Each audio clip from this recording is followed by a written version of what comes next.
Okay na kayo? Sound tsaka ano? Lighting?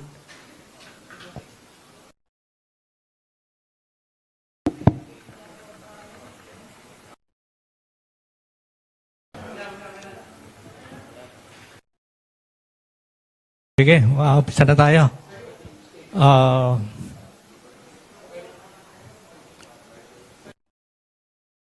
For this Saturday, we have only one guest who will be the principal player sa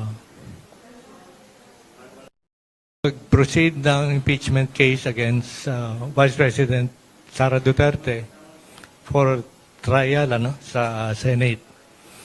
This Monday, magde-decide ang plenary kung itutuloy ang impeachment complaint. No less than 200 ang in-expect na mag-vote to impeach the Vice President. It can go higher pa daw, according to some projections. Pero ang next question is, pag nag-proceed na sa trial ang impeachment case, the battle will be in the Senate na alam naman natin, merong majority, may minority, merong mga pro-Duterte na hindi naman tinatago yung kanilang we'll see what happens after Monday. We have no less than the chair of the House Committee on Justice, Congresswoman Jervil Luistro, with us today to give us an assessment nung past 3 hearings ng Committee on Justice that inano nila yung how do you call that? Yung basis ng impeachment outlined in the Constitution na so matutuloy na ngayon without any possible hindrance coming from the Supreme Court. Unlike what happened last time.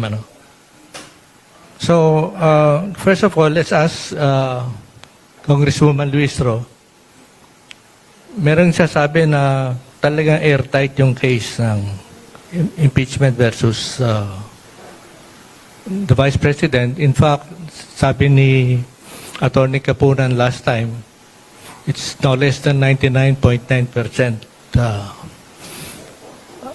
solid yung impeachment case. Which is like saying na talagang 100%. Now, let's ask Congresswoman Luistro kung ano yung assessment niya na nangyayari sa House and what can we expect sa Senate once the plenary decides on the impeachment case. Sige po. Good morning. Good morning. Good morning. In response muna dun sa mga comments na airtight ang kaso and 99.9% ang conviction, tayo po ever since we're very much conservative, no? So I wish to invite the attention of the public to the fact that we have never seen the defense evidence, even the slightest way. This is for the reason that in the entire proceeding before the Justice Committee, the defense team never appeared, never availed of the opportunity, and never presented even a single evidence, no? So, of course, we have seen the evidence. They're strong enough for the purpose of determination of probable cause. Pero pagdating po sa trial, assuming that the committee report, the finding of probable cause will be affirmed by at least 1/3 of the members of the House, assuming only pagdating po sa trial, I think it is important to see first the defense evidence. No? We've seen the prosecution's evidence, we've seen the complainant's evidence, but we need to see first the defense evidence for us to be able to assess kumusta ang strength ng evidence for purposes of conviction. Now, with regards to the current proceeding before the House of Representatives, alam po natin lahat na natapos na ang determination of probable cause ng Justice Committee. Na-approve na rin po ng Justice Committee ang committee report along with the resolution setting forth the articles of impeachment. As a matter of fact, we have transmitted already all these documents to the plenary. Now, we are anticipating that this coming Monday, we will be given the opportunity to defend the committee report, no? To defend the findings of probable cause, to defend the articles of impeachment. We will anticipate that there will be debate in as far as our findings of probable cause is concerned. Pwede rin natin i-anticipate the proceeding that we had in the Justice Committee might be questioned by some of the members of the House. But we will be responding to all the questions of the House members.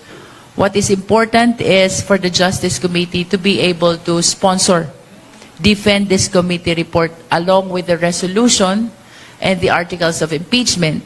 And after the debate, we can look forward to the plenary vote. The vote will be nominal, ibig sabihin, tatawagin bawat miyembro ng House of Representatives to cast their vote whether the same is yes or no.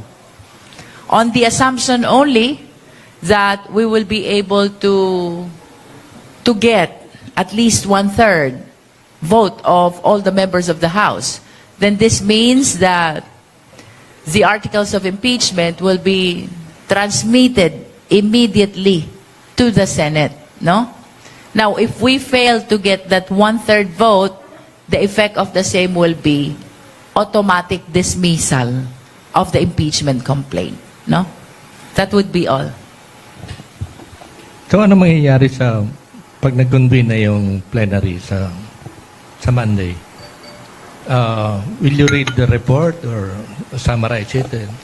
I will be delivering a sponsorship speech which basically describes the proceeding that we had in the Justice Committee. We will be presenting as well in our sponsorship speech the consolidated grounds of impeachment, which is now under one set of articles of impeachment. You will remember that this is originally Saballa complaint, which has 6 grounds, and Cabrera complaint, which has 7 grounds. But upon the motion of Congresswoman Laila de Lima, the Justice Committee decided to consolidate all these grounds. The similar grounds were put under one article only, and now we have one set of articles of impeachment. This is the articles of impeachment set forth by the resolution approved by more than the majority members of the Justice Committee, at ito rin po ang nakapaloob dito sa ating committee report. So, in conclusion, the sponsorship speech will deal on the summary of the entire proceeding, the grounds or the articles incorporated under one set of articles of impeachment. We will be discussing as well the evidence that we have established so far, plus our submission that the Justice Committee found probable cause, in which case we will be soliciting the affirmation or the support of the members of the House of Representatives. Ma'am, these articles of impeachment, kakaiba sa ibang resolution. It needs no majority votes ng mga miyembro.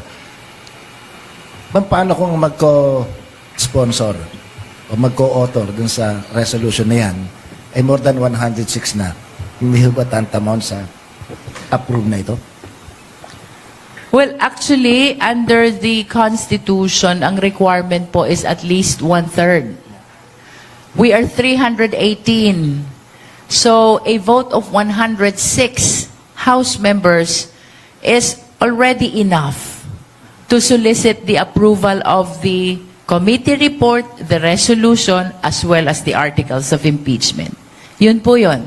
106 vote is enough to solicit the approval of these documents and to warrant the transmittal of the articles of impeachment to the Senate. Sabam, anong botohan dito ang gagawin? Sigawan, viva voce, o ipapaliwanag ng bawat isang kanilang mga magiging boto? This will be nominal voting, which means that the House members will be called one after the other. They will be casting their vote by saying yes or no. But as to the opportunity to explain, perhaps we will leave it to the Rules Committee, whether the same will be provided to the members of the House. Ma'am, from your vantage point, is there a need to secure more votes other than what is required in the Constitution? From my perspective, yes. Because in the Justice Committee, it's 53-0 sa probable cause, 55-0 pagdating sa approval ng committee report. So, I believe that the House of Representatives should be able to show as well the unanimity of their position, the same way that the Justice Committee was able to show the same. What if, ma'am, you fail to, the leadership fails to secure the same number of votes garnered when the impeachment of the Vice President was first discussed at the plenary last year? Ang ibig bang sabihin nito, ma'am, that the support in the House has weakened? Well, it only means that the members are having a lot of things which they are considering, no? Kasi if you will remember, the grounds are almost the same. The grounds in the first impeachment back to the 19th Congress and the grounds under the current impeachment, now that we are under the 20th Congress, they're almost the same, no? So if some members are changing their position on this impeachment, it only means that there are factors which are present now, not present before, which probably affect their position today. Ma'am, follow-up na lang. Last year, hindi namin narinig yung mga salitang will vote based on their conscience. But it's now na medyo frequently naririnig namin yon. Ano yung motibasyon? Bakit all of a sudden may mga ganitong volatilya? Samantalang nung nakaraang taon, ma'am, nag-uunahan pa yung mga kasamahan ninyo sa pagpirma. Perhaps it has something to do with other factors to consider in deciding on this impeachment, no? Ito, I discussed this already in the other interviews. One, of course, is how a member of the House appreciate the evidence. Second is the fact that the members of the House are all political personalities, which means that they are considering as well their political interest. Third, the fact that the national election is already approaching.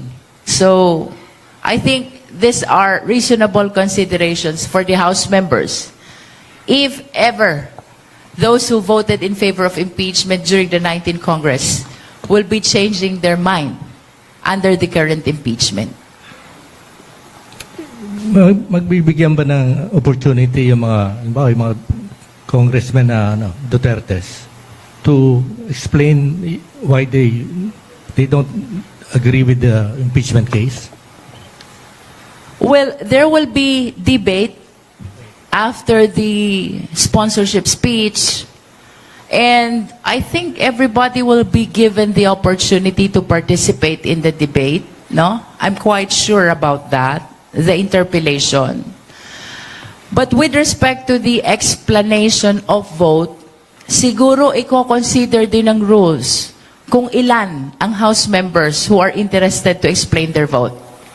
This is actually a privilege which is given to the House members, but of course, kino-consider din ilan ba ang gustong mag-explain ng kanilang position about the impeachment. Perhaps if they wish to participate, it's better to participate in the interpellations so that the Filipino people will hear their arguments, which the Justice Committee will definitely respond. Si Congressman Puno, nagsabi ka makailan na may mga pressure. Kaya sa kanyang estimate, 150 to 180 lamang ang maaaring pumirma para sa impeachment. Binanggit niya yung seeming popularity sa Mindanao ni Vice President Sara Duterte at sa mga non-Mindanaoan, may binanggit siyang 3 letra. May pressure daw mula sa INC. Tanong ko po sa inyo, naramdaman po ba niyo yung pressure na yun? Well, of course, on that concern, I can speak only for myself, no? Wala po akong naramdamang pressure, neither from the leadership nor from the INC. Since day one of our proceeding in the Justice Committee, maliwanag po ang appreciation natin dito. This is not a matter of choice. This is a matter of duty. Whether I like it or not, I need to proceed because this is the mandate of the Constitution. Sa mga kasamahan yung mambabatas, narinig niyo po ba na tumutugma yung kwento dun sa mga nabanggit ng ni Congressman Puno? Well, I do hear that from my colleagues. Discussions about the INC, discussions about the approaching national election, discussions about the position of the party leadership. But nonetheless, in my humble submission, I think ultimately it will be the conscience of the members of the House which will prevail at the actual voting, no? After you have considered the evidence, after you have considered the party position, I think at the end of the day, ang dapat isipin, or sana ang isipin, will be for the best interest of the Philippine nation. Okay. Ma'am, ang naririnig natin, ang binabanggit na ehemplo, nung nakaraang eleksyon, may 2 congressist sa Maynila na muntik na pinatikim na ng 2 pressure na ito. Congressman Chua at saka si Congressman Benny Abante. Yun ho ba sa palagay nyo epektibong pressure o surmountable pressure para dun sa mga gustong pumirma sa impeachment? Perhaps it depends on the House member, no?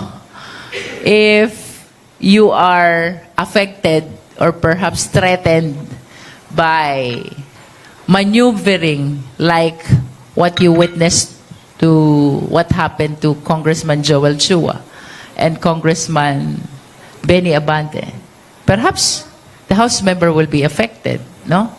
But if the appreciation about the constitutional duty is heavier, then the House member will be maintaining to consider what is best for the country and the Filipino people. Ma'am, yan ho bang 2 pressure na yan, o pressures, ang pinag-ugatan kung bakit yung tanong ng kasama nating si Tenten, naririnig na ngayon yung salitang conscience vote? Well, I cannot speak for the House members, no? But ever since in the 19th Congress, I think that is a very reasonable thing to consider. Na you do not just consider the evidence, you do not just consider the party position, you must consider also what is being dictated by your conscience.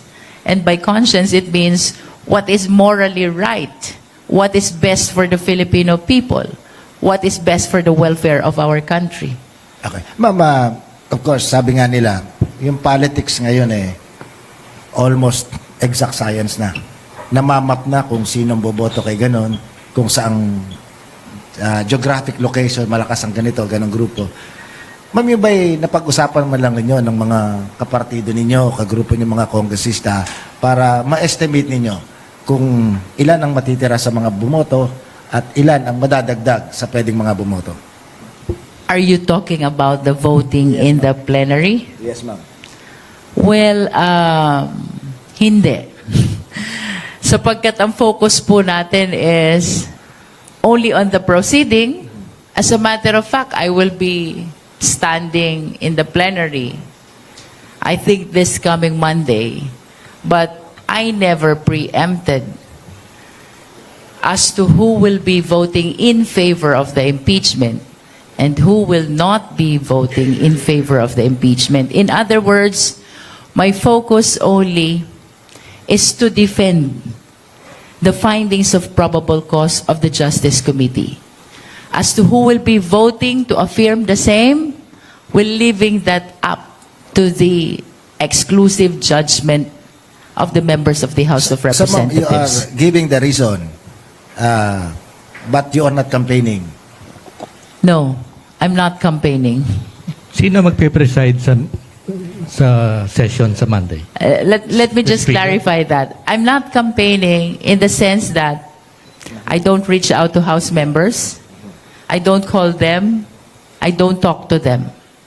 But of course, the purpose of standing in the plenary this coming Monday is to defend the findings of the committee and to solicit the affirmation of the rest of the House members that the findings is correct, that the appreciation is correct, that this must be transmitted to the Senate for trial. But other than that, I do not resort to other means to be able to communicate to the House members. As a matter of fact, when I stand in the plenary this coming Monday, that will be the first time that I will be discussing it publicly to all the members of the House of Representatives. But will the plenary allow yung dissenting votes? Halimbawa, from members of the Duterte family na nasa Congress or yung mga young congressmen na tumitira sa Well, since this is a political exercise, of course we anticipate that there will be members of the House who are against the findings of the Justice Committee. So they will be making manifestations, they will be raising questions perhaps on constitutionality and the manner of appreciation of evidence. We anticipate all this. And I think that's part of due process, so that there will be thorough deliberation before the voting on the approval of the committee report. Ma'am, gaano magiging lenient at maunawain yung liderato ng Kamara sakaling yung target natin na numero ay hindi ma-achieve?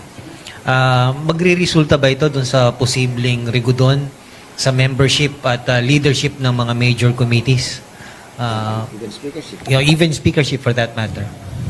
I cannot speak for the leadership, no? Pero gaano ba ka-lenient ang leadership? Well, I think everybody understands naman that this is a political exercise. There are a lot of national parties in the House. So, tingin ko naman even the leadership is anticipating that there will be some members of the House, we do not know the number, who will not be supportive of the Justice Committee. As to whether this will result to the reorganization of the leadership, perhaps let's wait and see kung anong mangyayari. Yung konteksto sa tanong ko na ito, ma'am, ay dahil alam naman natin na yung mayorya ngayon sa Kamara ay binubuo ng coalition of political parties. Nakikita po ba natin na pagkatapos nitong historic na botohan na ito sa Lunes, nakikita ba natin yung pagtalon ng mga ibang dating kabilang dun sa majority coalition papunta dun sa opposition? I am very much conservative in my approach in this political exercise, and it has never been my practice really to preempt things from even before they happen, no?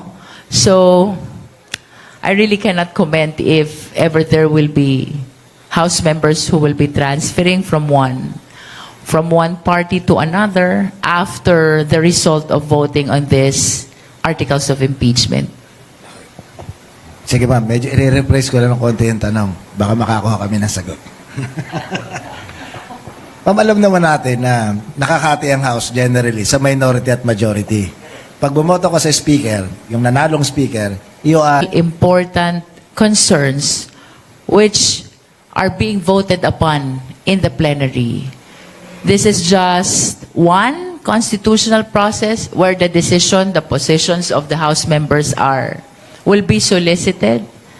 Ako, from my end, I don't think that this will immediately result to transferring to the minority. ma'am, kayo po yung lawyer, so magaling po kayo sa semantics. Sabi nyo, this is just the one. Hindi ho ba, this is the one? Yeah, I understand and I recognize that this is a very important political process, no? But there are other policies, issues which are being voted upon, which are equally important to this political process as well, no? So, tingin ko naman, hindi naman ito lang yung magiging consideration ng leadership in deciding with respect to the perceived reorganization, should I say, after this political exercise. Ma'am, since you will defend the articles of impeachment, tama ba na ang kasunod kong inference, kayo ang magiging lead ng prosecution team? That's another matter which I cannot preempt, no? Well, of course, I acknowledge na back in 19 Congress, tayo po ay bahagi ng prosecution panel. But this is a different situation already. We do not know whether we will be elected. And let me make it clear to the viewing public, ang pagiging taga-usig po, being one of the prosecutors, we do not volunteer. We will be elected by the plenary. So first and foremost, I don't know if we will be elected to join the prosecution panel, no? And as to whether we will be considered to lead, I cannot preempt that as well. Pero meron ng names na nagka-crop up sa prosecution panel? Since I presided the Justice Committee, I took the initiative of volunteering names of justice members who have correct appreciation of the case. Mahalaga po na ang tatayong taga-usig or prosecutors ay lubos na nauunawaan ang kaso. And, Tsaka dapat lawyers. well, under the rules, wala po tayong ganyang requirement. If we examine the rules of impeachment, even the rules of the Senate, they do not require that the prosecutor should be members of the bar. No, wala pong ganyang requirement. Even the judges. Yes, and we've seen that in the past impeachment processes, no? Kaya lang, since alam po natin that ang pupuntahan nito ay trial, I think it is a reasonable position to say na between a lawyer and a non-lawyer, lawyers have better appreciation of these impeachment complaints. Mama, ang question ko po sa inyo, kayo quote-unquote, magbebenta ng articles of impeachment. Ayaw pala gamit salita magbebenta. Kayo ang magtutulak, magpupursige na ma-approve sa plenary. Kayo ang chairman ng Committee on Justice. So, I suppose kayo yung pinakang knowledgeable at this point. Di ba ma'am, pag nagtagumpay at binotohan ito ng nakararami o ng sapat na bilang, ang tagumpay dapat na doon sa trabaho ng ang pasasalamat nasa sa Committee on Justice. Pag hindi naman ito nakalusot sa plenaryo, 5 po ang bumoto o 55, ay sigurado po ako kayong sisisihin. So hindi ba ma'am, it goes without saying, dapat kayo na rin yung lead prosecutor? Let's leave it up to the plenary, no? And ako, confident po ako in my capacity as Justice Chair, napakahuhusay po ng taga-Justice Committee. They really have the correct, accurate appreciation of the case, including the evidence in support of the different articles of impeachment, which now are 4 only, no? Confidential fund, unexplained wealth, bribery, threat. That's how we consolidated the different grounds of impeachment, no? And to conclude my point, regardless of what will happen in the plenary vote, I can honestly say that I am very much thankful to all the justice members for the job well done. I commend them for their appreciation, the correct appreciation of the case which I observed since day one until we voted on the approval of the committee report. Perhaps some may not be observing, ang chairman po ng Justice Committee ay never voted in the so many concerns that we voted on in the Justice Committee, no? I was just observing how the justice members vote. And indeed, I do commend them for their correct appreciation of everything that we resolve before the Justice Committee. Ang daming beses po nilang bumoto. One is on the form, next is on substance, third is on the ground, and fourth is on probable cause. And I really commend how they appreciated both the arguments and the evidence which guided them in voting on these 4 important questions before the Justice Committee. Ano yung magiging role ng private prosecutors as compared to yung prosecutors ng Justice Committee? Well, just on the assumption na makalusot po ito sa plenary, no? Because this is my first time also to participate in an impeachment, if ever, in the trial. Ang nakikita ko po sa ordinary criminal case hearing, the private prosecutor must always be under the control and supervision of the public prosecutor, which means that the public prosecutors should always be the lead, and the private prosecutors can assist. We checked also what happened during the Corona impeachment. Ang sabi ni then presiding officer, JPE, Juan Ponce Enrile, yung mga parliamentary concerns must be done by the public prosecutors. But the private prosecutors can participate both in the direct and in the cross-examination. Ma'am, yung Senado, for lack of better term, ay kilalang kuta ng mga masugid na taga-suporta ng pangalawang Pangulo. Do you think when the trial starts, dadalo ang pangalawang Pangulo dito, bagay na hindi niya ginawa sa kabila ng napakaraming imbitasyon ng inyong komite? I wish to believe na dadating ang Vice Presidente. Why? Not only because of what you said na ito yung kuta ng mga kakampi, no? But because this is her last opportunity to present her evidence. And if she will be missing this opportunity, then we have reason to believe na baka nga mag-result ito sa conviction.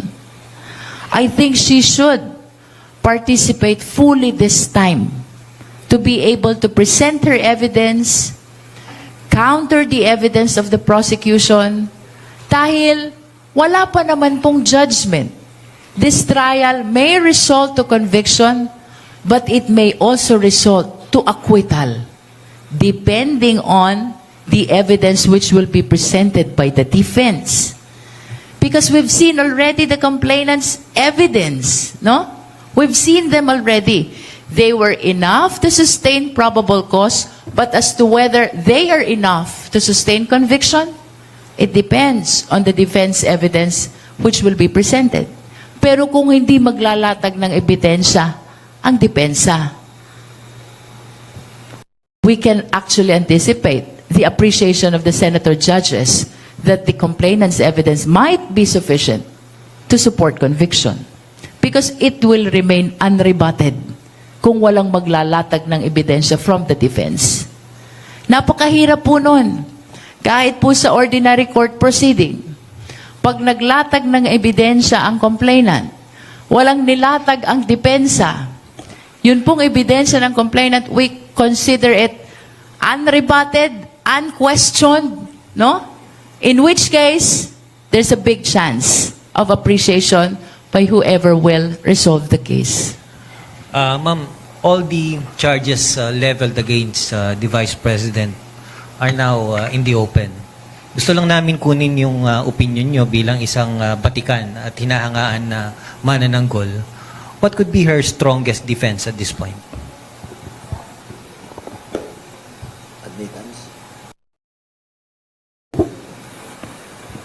Mas maganda siguro sa depensa itanong yan. To be very honest with you, I'm totally clueless. And even if I put myself in the shoes of the defense, I would really find it very difficult how to establish my defense. Having seen the evidence presented by the complainant already, most especially the AMLAC report vis-a-vis the SALN. Ma'am, itong impeachment isang polarizing exercise. Pero even before this impeachment proceedings, polarized na ang ating lipunan eh. Polarized din yung Senado. Nabanggit niyo yung corona trial, ganun din naman ng panahon ng corona trial eh. Polarized na ang Senate, polarized ang lipunan for or kontra corona. Pero yung boto, tatatlo ang natira for corona. Ang tanong ko sa inyo, ma'am, yung ganun bang sitwasyon ay pwedeng mangyari muli? Well, ang daming factors which can actually change the position of the senator judges, no?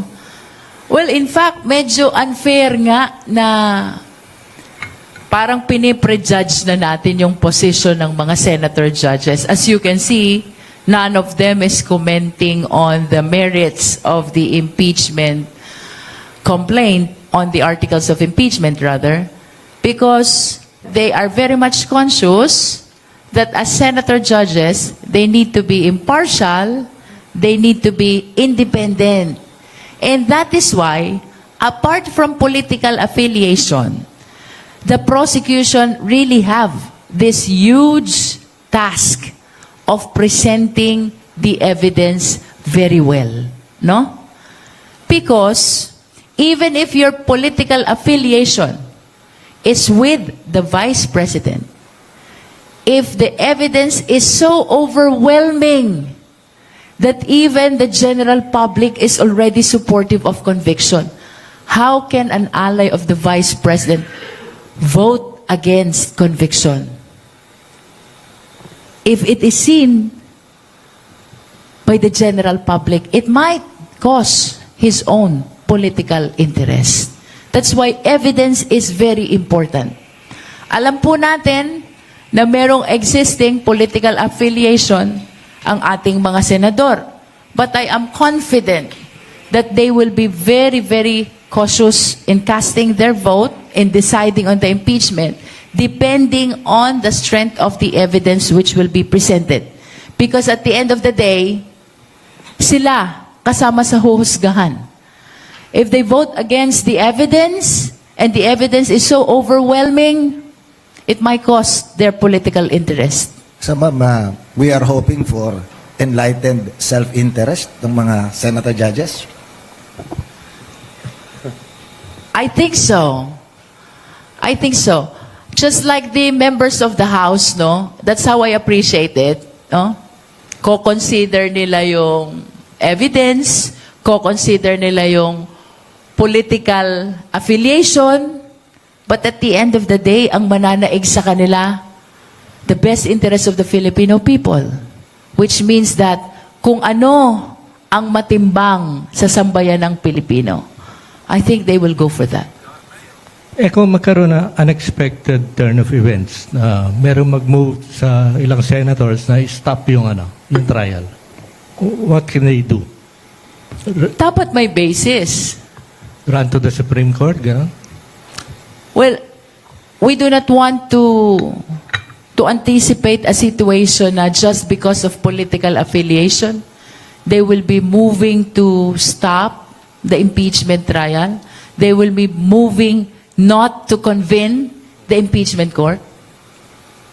Dapat may basis. As a matter of fact, we should remember there are, I think, 4 petitions pending before the Supreme Court. All of them are questioning the constitutionality of the proceeding before the House. But to this date, wala naman pong TRO. Wala naman pong injunction. Which means so far, they have not seen any violation of the rules, the Constitution, and the decisions of the Supreme Court in as far as impeachment process is concerned. No? So I hope that the senators will be mindful of the importance of this political exercise. As a matter of fact, there's a specific article in the Constitution dedicated for impeachment. So, the decision of whether to stop or not should not be based solely on political affiliation. Let the people hear. Ano bang dahilan? Bakit gusto mo itong ipatigil? May question ka ba ng unconstitutionality? Are you mindful that there are petitions already pending before the Supreme Court?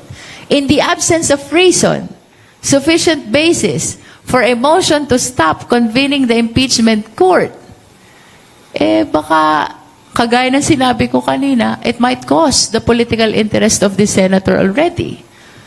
Because I think survey now about having the impeachment trial is very much in favor of proceeding to Senate for trial.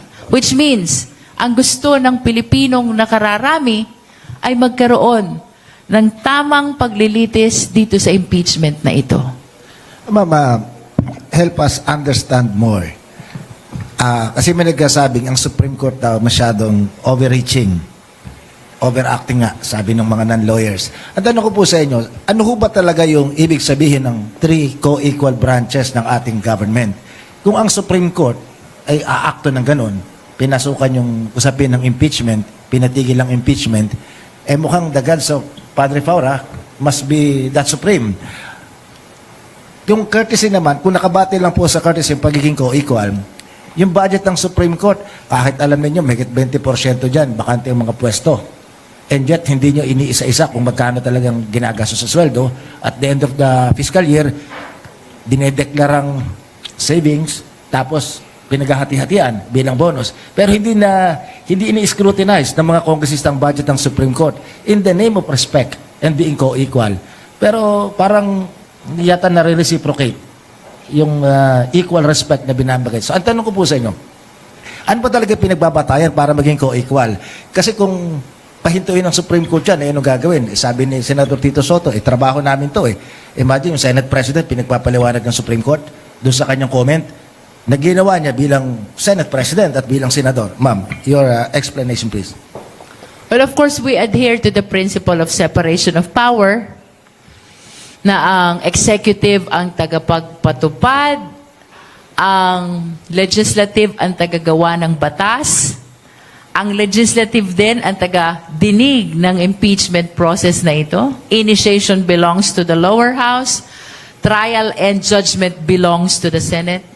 At ang hudikatura naman, ang taga-interpret at resolve ng lahat ng mga issues concerning our existing laws, no? Nevertheless, regardless of our opinion on how the Supreme Court is addressing questions of constitutionality which are being filed before them, let us always remember that the Supreme Court is the final arbiter in all issues concerning our existing laws, rules, decision, and that includes issues concerning the impeachment process. In other words, regardless of how I think and regardless of how you think, under a civilized society like ours, we should recognize that authority of the Supreme Court as the final arbiter.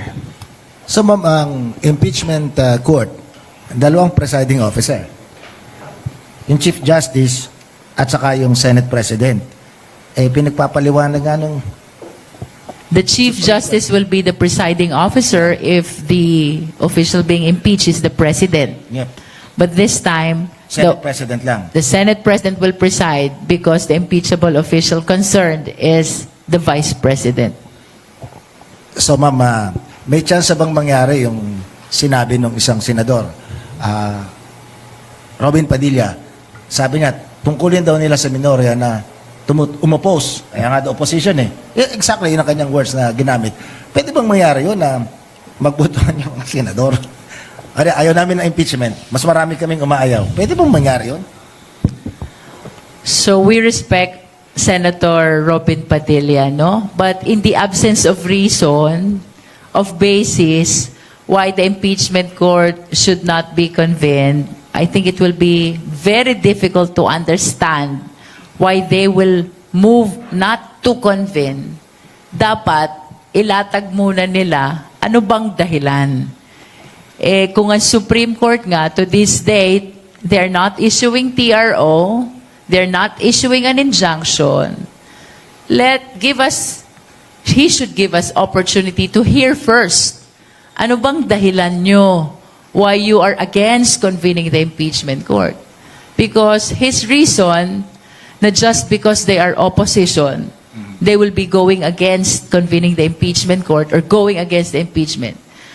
That's very difficult to understand. This is a political exercise. What is at stake is the best interest of the sovereign Filipino people. Medyo hindi ko narinig yung isang word na binanggit nyo. Ano binanggit nyo?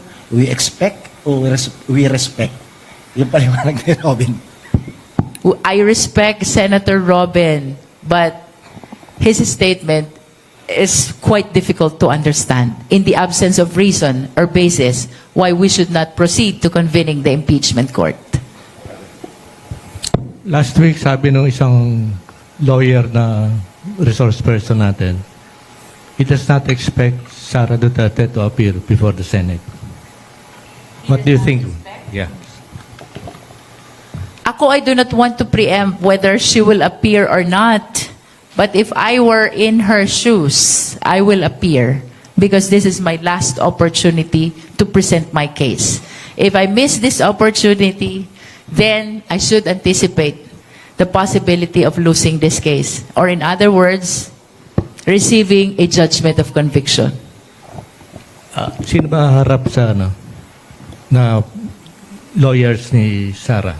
I anticipate that the legal team she introduced before will be the same legal team who will be appearing this time. I think that's Fortuna Narvasa, along with Attorney Poa.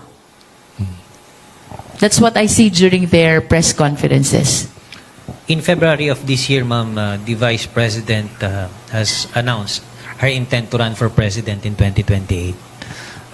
Knowing fully yung nitty-gritty at nung kasong ito na kinakaharap niya, how will this impact her chances, ma'am, from your vantage point again? Well, ako po naniniwala na malaki ang epekto nitong impeachment trial na ito on the possibility of the President, of the Vice President, being elected in 2028. I think the issue now is whether she will be elected or not, because the fact of running has been pronounced already by her, no? I express my faith to the sovereign Filipino people that whatever will be the decision of the impeachment court, as a matter of fact, I believe that the proceeding in the Justice Committee already affected the position of the Filipino people on whether or not they will be supporting VP Sara for president, no? Yes, she has pronounced already her intention to run, but this is only my humble opinion that the proceeding before the Justice Committee, the evidence that they saw during the proceeding, what will happen in the plenary on Monday, and what will happen in the trial, even without conviction, just the fact that the people were able to see the evidence, I think this have huge impact already on the chances of the president as to whether she will be elected or what. Ma'am, nabanggit nyo rin kanina kasi na pinanood nyo yung corona trial. Nung naaalala, hindi nyo eksakto, pero portion lang. Kami po noon nakatutok noon kasi we are young enough din para inabot yung corona trial.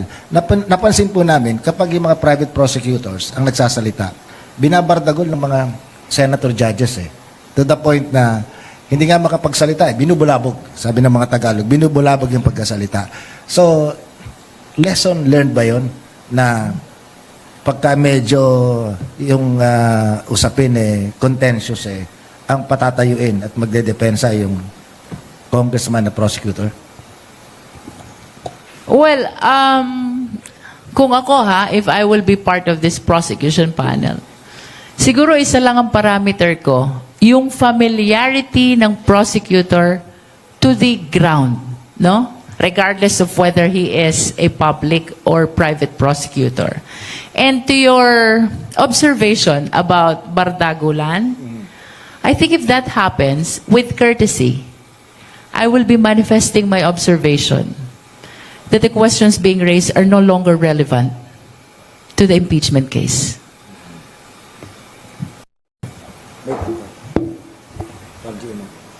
Sige.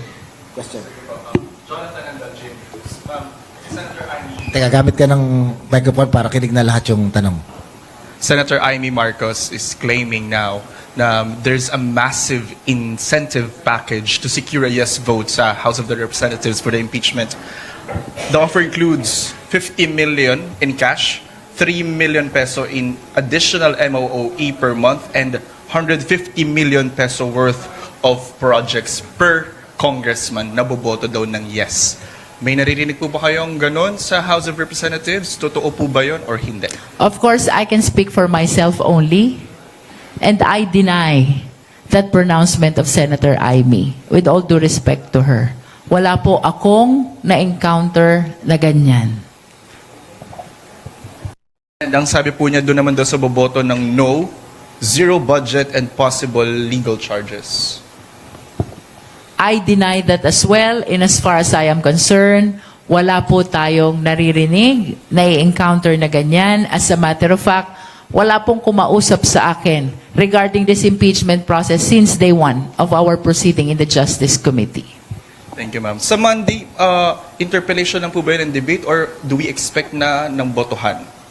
Gaano po ba katagal ang itatagal ng interpellation? What I anticipate is we will be allowed to deliver our sponsorship. It will be followed by debate, and then after the debate, we should proceed to vote.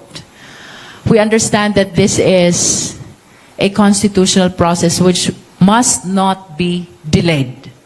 As a matter of fact, you can see from the rules, every step of the way, there is a period provided when to finish, which means that this must be acted upon with haste. So kung ako ang tatanungin ng plenaryo, I am really inclined that these articles of impeachment be voted upon as well this coming Monday, right after the sponsorship and the debate. So possible abutin po ng madaling araw. I don't know. Hanggang sa magkaboto. Depende siguro sa dami ng gustong mag-raise ng questions, no? But, of course, we are confident, not only myself, the justice members are ready to respond to all their questions. Ma'am, nasa na po yung selyadong kahon ng ITR ng mga mag-asawang carpet? Ang selyadong kahon po, I believe, ay kasama sa na-endorse na transmit papunta sa plenaryo.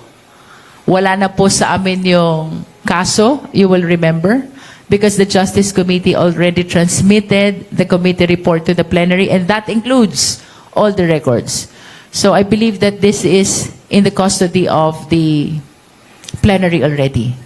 As to which specific committee, I'm not so certain. Dadalhin po ba yun sa Senado just in case ma-transmit doon yung... Kung ma-affirm ng plenaryo ang desisyon ng Justice Committee, yes, even the sealed box of the BIR will be transmitted by the House of Representatives to the Senate. Thank you, ma'am. Ma'am, follow-up ko yun. Hindi nyo nakita yung laman ito? Ma'am, napakalakas ang loob nyo. Nagagamitin yung ebidensya, yung bagay na hindi nyo alam kung ano ang laman. Yeah, you are correct about that. As a matter of fact, that was expressed by Congresswoman Laila De Lima during our debate whether to open or not. Napakahirap daw na itra-transmit natin sa Senado something which we do not know what is inside, no? But since this is part of the proceeding of the Justice Committee, kasama ito sa mga nag-gather namin in the exercise of our compulsory process, I think it's fair enough na kasama din ito sa itra-transmit natin doon sa Senado. Ma'am, itatransmit ito bahagi ng nag-gather nyo, pero ito po ba'y tutukuyin nyo na ebidensya o hindi? It is not yet considered as evidence because as a matter of fact, wala naman tayong nakita dahil hindi natin binuksan, but we are interested to see what is inside as well. And we honestly believe that we transmit this, if we transmit this to the Senate will be in the better position to open this. Ma'am, sa impeachment nun kay dating Pangulong Erap Estrada, may halos kahalintulad yan eh. Yung second envelope ba yun? Na ayaw buksan, may gustong buksan, hindi pinabuksan, nag-EDSA 2, nalaglag sa ERAP. Bandang huli, nung nireconvene yung Senate as an impeachment court, binuksan, wala pala namang smoking gun. So, well, hindi kaya baliktad naman ang mangyari o kabaliktaran na pag binuksan, maaring mag-exonerate pa dun sa inyong isinasakdal? Well, actually, ang laman po nung kahon, I believe, are ITR. Sapagkat yan po ang sinabpina namin. We issued subpoena duces tecum to the BIR to produce the income tax returns of the Vice President and spouse, no? But as to the amount reflected as income of the spouses, hindi po namin alam. Kasi hindi nga po namin nabuksan. Pero dalawang bagay lang po yan. It's either they will be able to justify the SALN, including the AMLAC report, or they will not be able to justify. Dalawang bagay lang po yun. Yun pong 6.7 billion na AMLAC report, pwede na maipaliwanag ng ITR na meron silang ganun karaming kinikita from their personal income, no? Yun pong 88 million na net worth sa SALN, kasi pag kwenta nyo po yung sweldo nila, 30 million lang dapat. But it's 88 million. So we have to see from the ITR, meron ba silang malaking personal income from their businesses, kaya nagkaroon sila ng net worth na 88 million. So dalawang bagay lang po. It's either the ITR will be able to explain both the net worth in the SALN and the 6.7 billion total covered in suspicious transactions, or they cannot explain that. So ma'am, I can sense kung saan nagagaling ang inyong confidence. Pag naipaliwanag ng ITR na pwede pala yung 6.7 billion pesos, mahirapang ipaliwanag yung veracity ng kanyang SALN. Pag tumugma dun sa kanyang SALN, yung kanyang ITR, mahirapang ipaliwanag yung report ng AMLAC. I agree to that because the SALN and the AMLAC report are contradictory. No? So if the ITR will be able to explain the SALN, definitely it cannot explain the AMLAC report. So, But if it can explain the AMLAC report, definitely it will not be able to explain the SALN. dam if you close, dam if you open. Either way, a lot of things need to be explained. Ma'am, you've been presiding the Justice Committee for a couple of months now. Can you walk us through the experience, good or bad? Well, it was indeed challenging considering the number of petitions already pending before the Supreme Court. Naghihiring kami, tapos at the back of our mind, there's always the possibility that we will be stopped by the Supreme Court, no? So, for us in the Justice members, isa lamang po ang tinutukan namin doon. Make it sure that we follow the letters of the rules of impeachment, the Constitution, and the decisions of the Supreme Court, no? Halos ginawa po naming Biblia yan just to make sure that we do not deviate from the rules of the Supreme Court. Because, of course, bagaman nagkakaroon ng debate sa Justice Committee, like in the opening of the box, anong sabi ng mga congressman? This is a constitutional mandate. Impeachment should be considered as an exception to all those confidentiality, no? Pero nanaig po na wag buksan. Why? Because we are conscious that we owe as well to the Filipino people to be able to continue this impeachment process. And if this will be transmitted for trial, to be able to reach the finish line, whether she will be convicted or acquitted, no? Palagi pong nagkakaroon ng debate why we are compromising the authority that is exclusive to the House of Representatives. Palagi po yan ang tinatanong ng Justice members sa akin as Justice Chair. Why are we not asserting our exclusive authority? At isa lamang po ang sinasagot ko sa kanila. Utang din natin sa taong bayan na magtuloy-tuloy ang prosesong ito at makarating tayo sa dulo and finally marinig natin kung may pananagutan ba o wala ang ating Vice Presidente. If we become very aggressive in exercising our power without considering the possibility that a TRO might be issued, we will not be able to see anymore the conclusion of this case. And we owe this to the Filipino people. They need to see whether or not the Vice President is guilty or otherwise.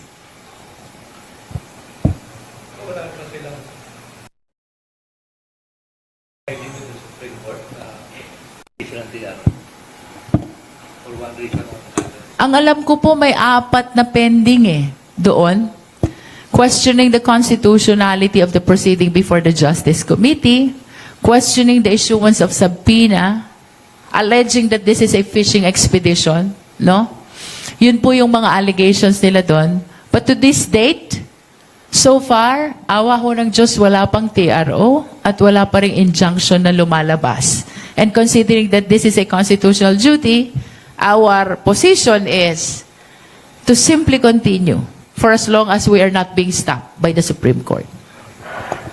Ma'am, para mas magulong usapan, nalantad na naman yung mga ebidensya sa pagdinig ng House of Representatives.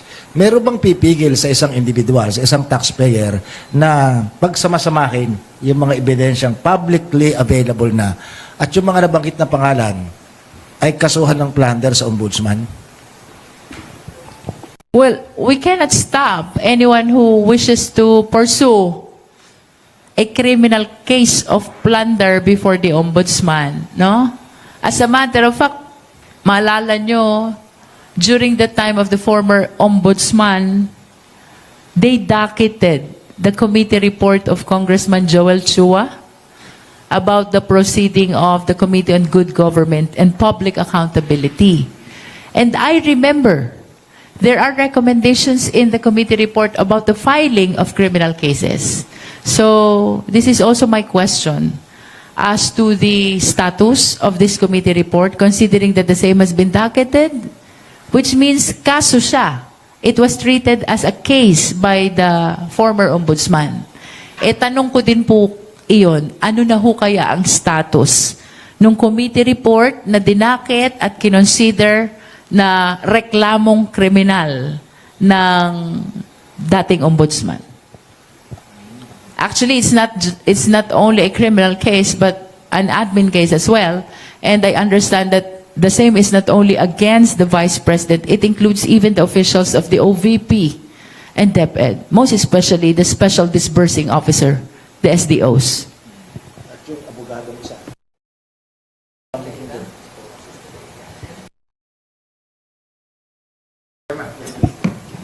Hi, Kong. Good morning. Herlene Delgado po from ABS-CBN. Kong, I understand na you've already denied yung allegation ni Senator Amy, but just a similar, I just want to get your categorical answer on this. Natanong si VP Sara Duterte yesterday kung ano yung reaction niya dun sa reported enough votes sa plenary for her impeachment, and she said, so madami ang pumipera gamit ang pangalan ko, sana maambunan ang mga constituents nila ng mga pera sa kanilang bulsa o maleta. Your response. Similar answer to that. I deny that.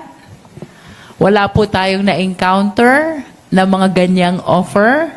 As a matter of fact, we consumed 2 months in the Justice Committee. Wala pong kumausap sa akin, nag-alok sa akin, nanakot sa akin. I deny the statement of the Vice President. Ma'am, yung halagang binagit 50M, hindi naman sinabi kung worth of project, soft or infra. Pero 50M po yun, ang binanggit ni Senadora Amy. Ang tanong ko po sa inyo, hindi po ba kayo na-insulto? Kasi may vlogger na nakakahingi ng 75M eh. 300 pala in total. Ako kasi, I do not pay attention, so much attention on that, no? Tayo po'y nagfo-focus lamang sa ating trabaho, no?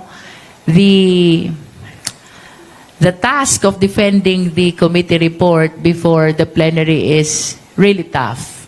So instead of focusing on the baseless statements of the people around, I would rather focus on how am I going to deliver my report to the plenary. Mabilang, Sorry, i-correct ko lang. Not 50M, 5 million lang pala in cash. Ang sinasabi niyang ino-offer ni Senator Amy. Ang sabi ni Senator Amy ino-offer, 5 million in cash, 3 million additional MOOE per month, and 150M yung projects ang ino-offer. Sorry. Just for the record, similarly, I deny that statement. Ma'am, for my last question. Sa mga kasong ganito bilang abogado, you hope for the best result, di po ba? Pero pinaghahandaan nyo rin na on the contrary yung lalabas na resulta. But sa kasong ito na lubhang sensitibo, kung sakasakaling ma-acquit ang pangalawang Pangulo, anong pakahulugan nito dun sa mekanismo ng impeachment? Well, I am very much positive with what is happening. The fact that the impeachment process is proceeding, it means na we are observing the mandate of transparency and accountability. And of course, we are submitted that in all cases, it's not always conviction. There is an option or a judgment of acquittal as well, no? So we're open to that. After the judgment of the impeachment court, whether it is conviction or acquittal, we will simply move forward as members of the House to continuing our duty in the Congress and serving our constituents in our respective district. No? Again, ang appreciation po namin dito, duty eh. This is not a choice. Kasi kung kami ho ang tatanungin, ay baka ho, mas maiging kami nandun sa aming mga distrito at pinaglilingkuran ng aming constituents. But of course, this is a constitutional duty and we understand that. There is no option not to proceed. The only option is to proceed because that is the mandate of the Constitution, which represents the voice of the sovereign Filipino people. Wala hong option to decline eh. the only option is to continue for as long as the evidence is there. Ngayon, on the assumption po na i-approve ng plenaryo ang committee report, pagdating po namin sa trial, our mandate is to prosecute. Present the evidence of the House of Representatives. Now, if upon presentation of the defense's evidence, lalabas na mas malakas yung ebidensya nila, and on the assumption lang po, ang maging desisyon ng impeachment court is acquittal, we will accept that and move forward. What is important, we were able to deliver the accountability mechanism which is very much protected in our democratic system of government. Tayo po'y nasa ilalim ng demokrasya at pananagutan po natin sa taong bayan na magpaliwanag kung mayroong aligasyon ng katiwalian. Hindi po pwede nawalaan na lang. That's what accountability mechanism is all about. Kapag may aligasyon ng katiwalian, dapat ang taong gobyerno nagpapaliwanag, humaharap sa taong bayan. Ang mahalaga po sa amin, sa Justice Committee, is to be able to push through this accountability mechanism. Yun pong desisyon ng impeachment court, so long as it will be anchored on the evidence, we are prepared to accept whether the same is conviction or acquittal, so long as it is very much supported by evidence. Sige po, question.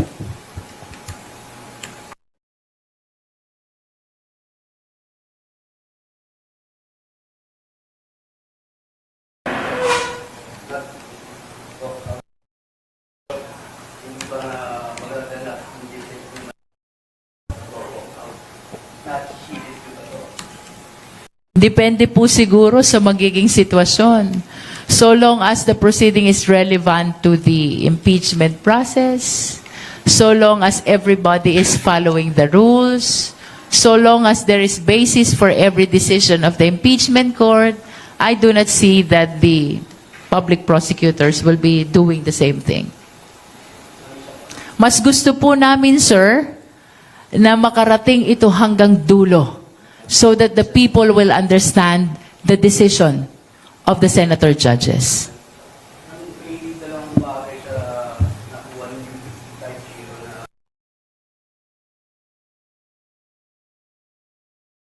Dalawang bagay din na hindi naganap. Ang pagharap, ang tinatakdal, at ang pagbubukas. Yung ba yung 55 na yun, pagbabago, kung umarap at nabuksan. Ang problema natin, sir, hindi nga humarap eh. And then the majority of the justice members decided not to open. And that is why I am looking forward na sana sa impeachment court, humarap siya. Because even the public prosecutors are interested to see her defense.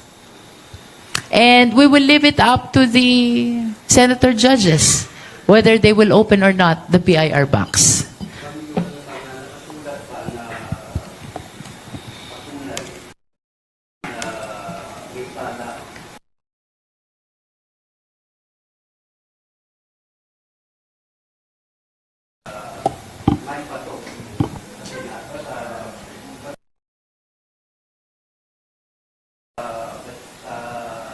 Plenaryo.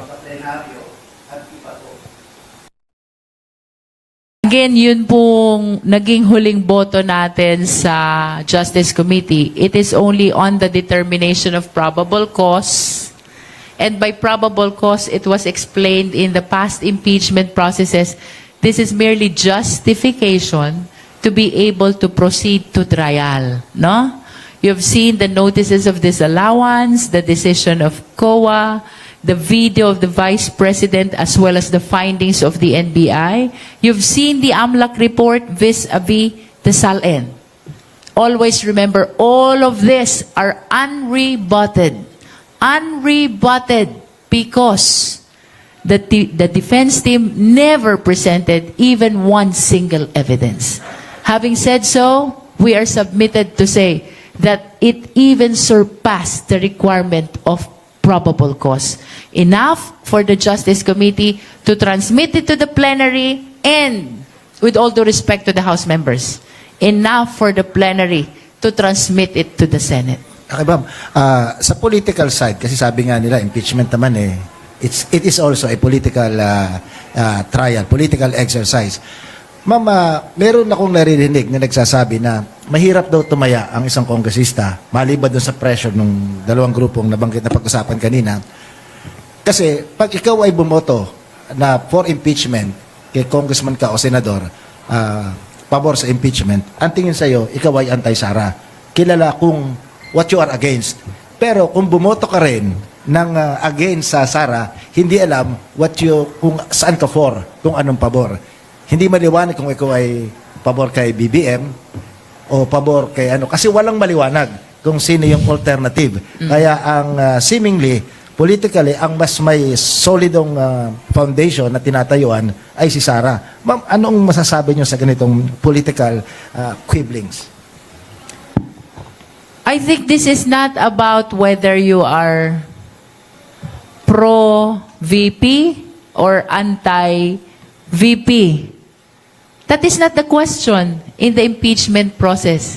The question is whether or not the Vice President still possesses the fitness to continue serving as Vice President and whether she's still qualified to seek for other public positions. That is the question. The fitness of the impeachable official to continue serving and to continue to possess the qualification to seek other public position. This is not about whether or not we are pro-VP or pro-administration or pro-whoever are as well seeking to run for president, no? Ang question po dito, maliwanag. The fitness of the Vice President to continue serving as such and the qualifications she possesses to be able to run to other public offices.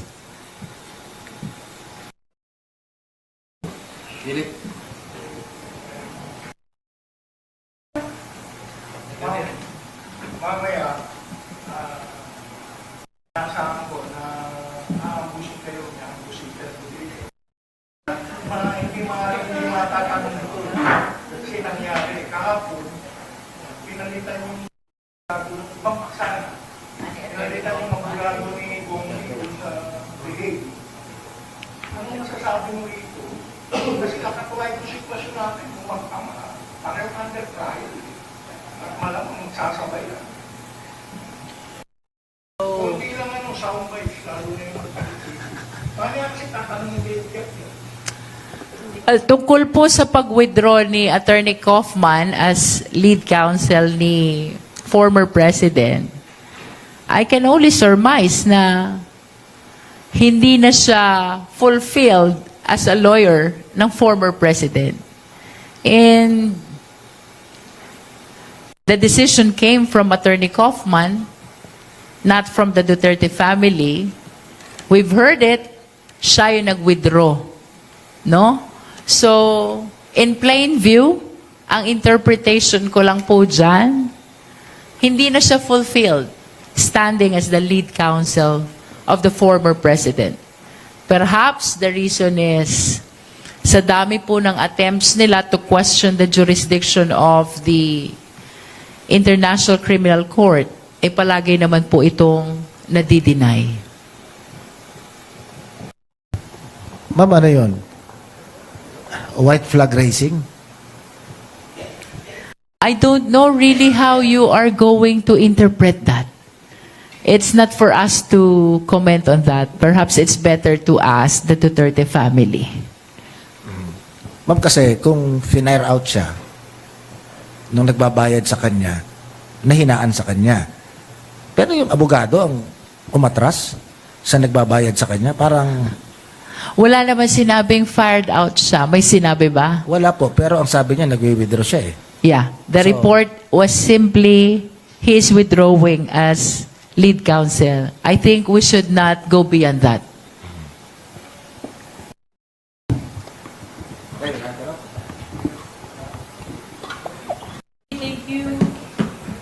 Okay.